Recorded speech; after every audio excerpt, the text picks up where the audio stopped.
In this box is a holy grail piece that I have been looking to add to the collection for months, if not years, and today is finally the day.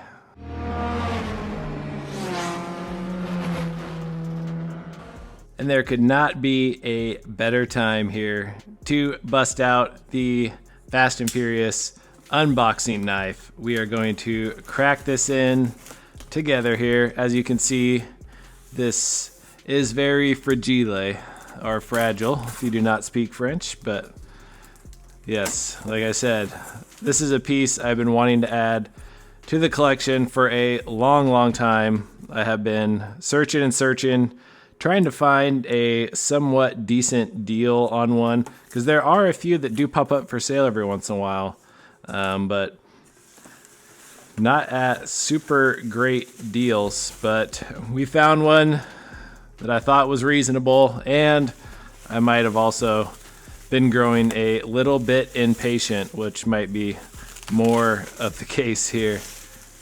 Oh man. Very nice packaging job, I will say.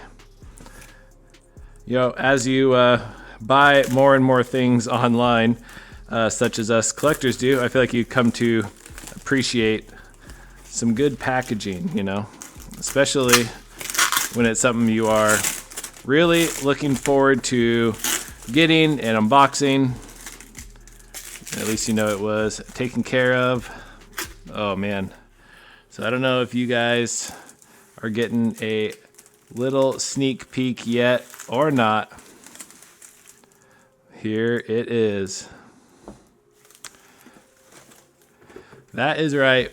We finally are adding the 1/18 scale racing champions of Brian's Too Fast, Too Furious R34. Oh, yes. So dang excited. All right, let's get this desk situated here and get a closer look.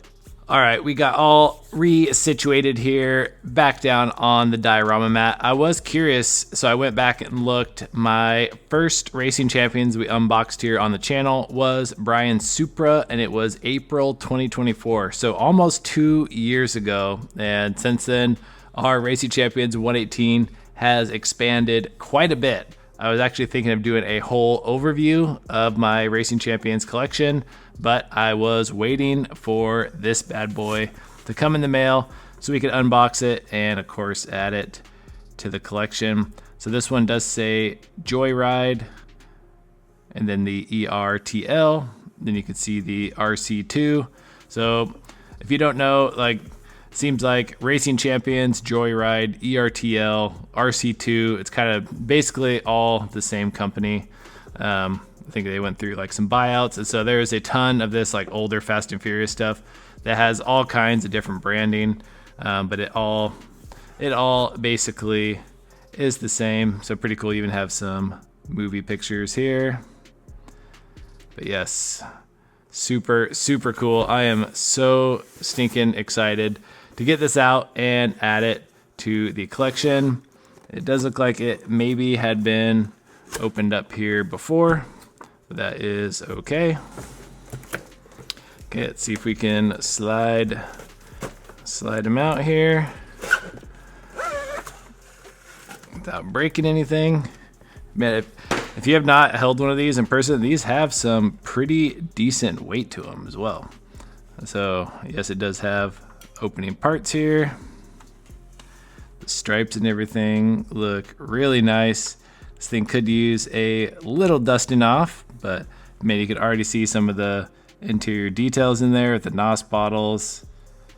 Oh my gosh, I cannot believe I actually am holding this bad boy here, and it is gonna be up on display in the collection. It is gonna look so stinking good. So basically right out of frame up here, I have all my 118s. And this is going to join them up there. So good. So these are held on just by a couple screws. So I'm gonna get it off and then we will get down and take a closer look.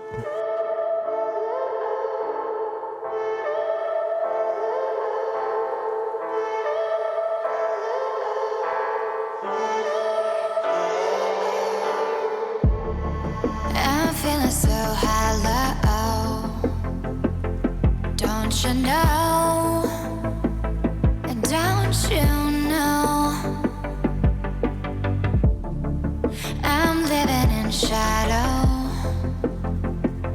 Don't you know? Don't you know?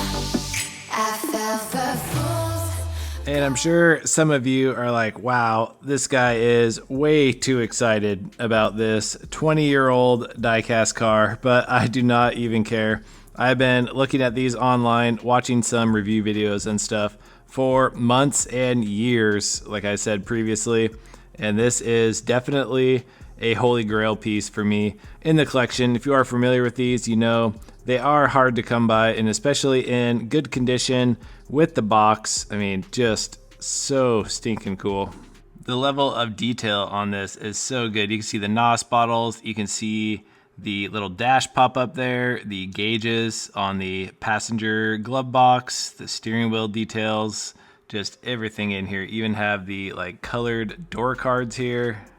The rear of the car is a little underwhelming, and the trunk details, which are basically nothing, and the very small Honda Civic style exhaust there. Man, could really use a new muffler tip, but I would say that is probably the only letdown here with the car is that muffler tip. We might honestly even have to see if we can get something new to add on there.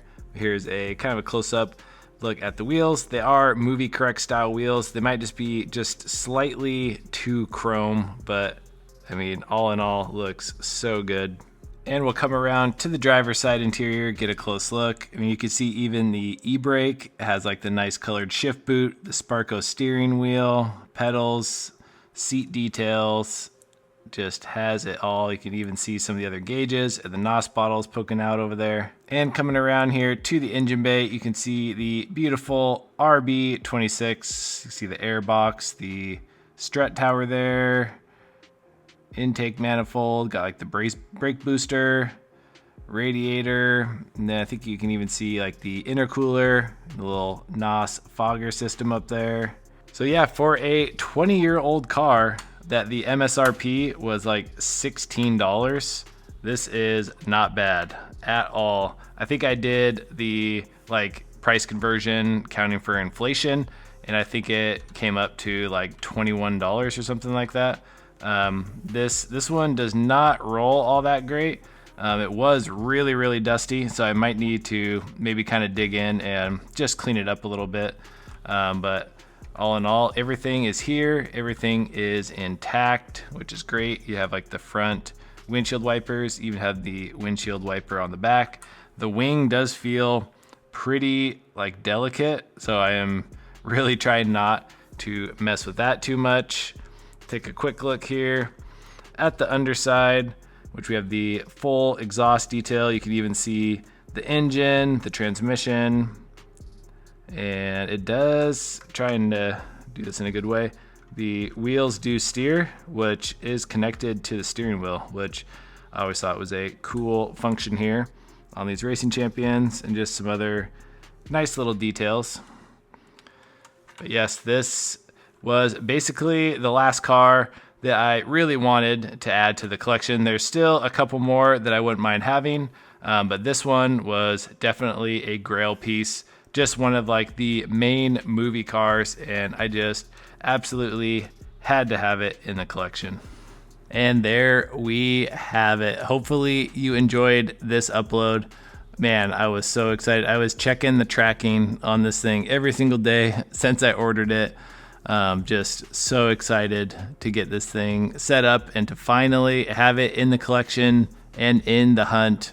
Definitely just the fun part of this hobby is, you know, finding things that you really want for your collection or things that you're missing out on, and then just kind of starting the hunt, trying to find those good deals, trying to find just some one-off person selling something that, you know, you've been waiting years for possibly, and it's just something they found laying in their closet and threw it up on eBay. But this will for sure be cherished in my collection. So excited. So once again, thank you all so much for stopping by, tuning in. Be sure to like, comment, and subscribe, and we'll catch you on the next video. Peace.